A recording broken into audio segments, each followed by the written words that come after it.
Зайди, зайди,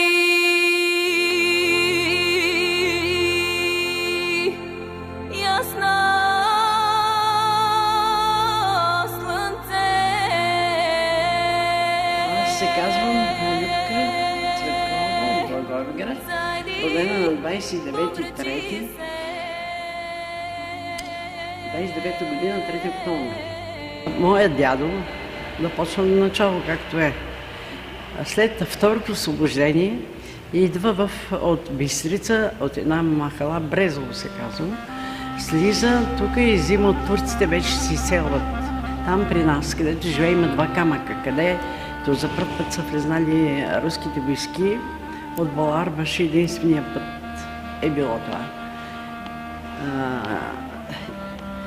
България се освобождава тогава и дядо ми слиза тук, в Горна джамия, града е бил до младежки дом и до градските градини.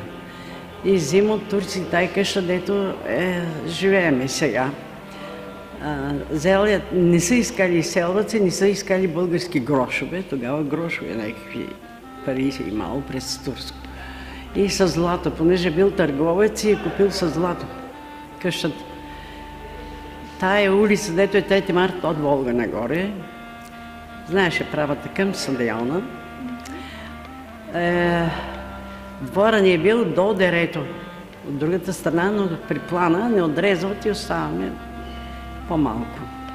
Баща ми един син на баща си и го откупва, не му е дал да служи войник дори. Някаква сума се внася и отменят службата. Един син и не е бил войник. След това той му харесва жена. Минавал е през граница за стока, за там и отседвал в село Логодаш. Там в кмета спал. И там моята майка е кметска дъщеря, която не е грамотна, през турско раззнала, не е училище българско. Изобщо. Да, оженват се, не е малко като сега коли и хеликоптери. Това с файтони и коне, сватове, и довеждат тук. Ражда 7 деца. Като всеко едно от друго 2 години разликата. Нема пазене, нема. И колкото жена ражда, повече живее, защото кръвта се пречиства. И тя живя 93 години. 93 години. Нейната майка пък 103. До тук е така. И сега баща ми става горски служител. Горско стопанство, горски. 6 деца, майка ми не може. Една стая, турската къща беше половин с душеме, половин с земя. И спихме на душемето, като ни постеля майка ни. Това изкъпе, първите деца, 2 момичета, Вера и Надежда, са близнаци. Изкъпва ги, слага ги едно от друго. След 2 години оня брат ми се ражда и негови. След 2 години другия брат, след 2 години моя милост, пак 2. И баба, една акушерка обслужва вкъщи, не е имало родилни домове, нищо. И вкъщи обаче така, като баба принася там разни корита. И акушерката така и показала, просто да няма види мама, че са 2. И това, обаче мама е много умна. И видела. Вика, леле, пак ли са 2 и почнала да плаче. Що да правят тия толкова много деца? И така. Пак близнила, таман 6-7 са майко близнила. Това е кръстено било, нема антибиотици и се заминава. С естествения подбор, затова старите хора са по-здрави. Вече порасваме. И съдбата така отредила, оставаме без баща, убиха го, 6 деца сираци. А защо го убиха? Защото възгледите не му са такива, каквито на тия, дето го убиха. Той е бил четник в четата на Иван Михайлов, което това време не го признаваха. След това го признаха, много голем човек го направиха, той почина вече.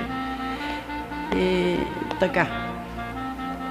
Нищо не е направил, не е убил никой, обаче така. Първата жертва в града беше баща. Коя година се случи? 43-та година на 2 август на Илина.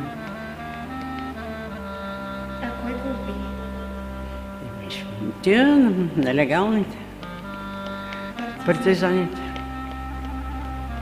А вие кога разбрахте? Къде ще разберем? Аз сестра ми бехме платили при баща ми, понеже по-малка да не я водим и по нивите. Мама не е оставяла като сега. Иди на лагер, иди там на летника ми, плаж, бараш нема. И идвам от гимназията, бивша Солунска съм завършила, тогава беше най-голямото висше учебно заведение, намирам на масата бележки, ние сме там, да направиш нещо обед и да дойдеш. И най-силната жертва съм пекло ходила да им нося обед, копаш, до 4 часа отивай да учиш. Там на лесничеството на Бодрос, Добро поле се казваше местността, от Балкана, както си е спал. Сестра ми я пращахме там, понеже най-малка да не я водиме по нивите. Това исках да кажа. И да седи при него и тя още не е била дори заспала. Играла си с кукла, 8 години и половина някъде беше.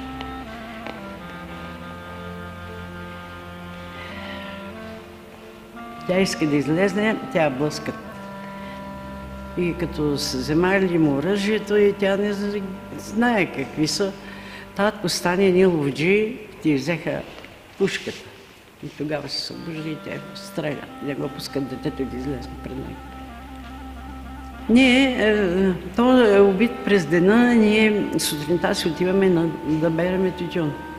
Може да си представиш, целият град знае, ние не знаем. Забранили са да ни кажат, докато на другия ден да кажат.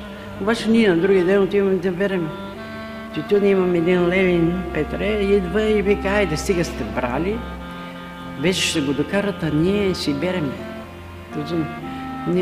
Целият град знае, ние семейството, казали на децата да не ги безпокоите и никой да не казва. Викаляли цяла нощ през нас, слушали, гледали нещо, дали не сме разбрали, спокойно било всичко.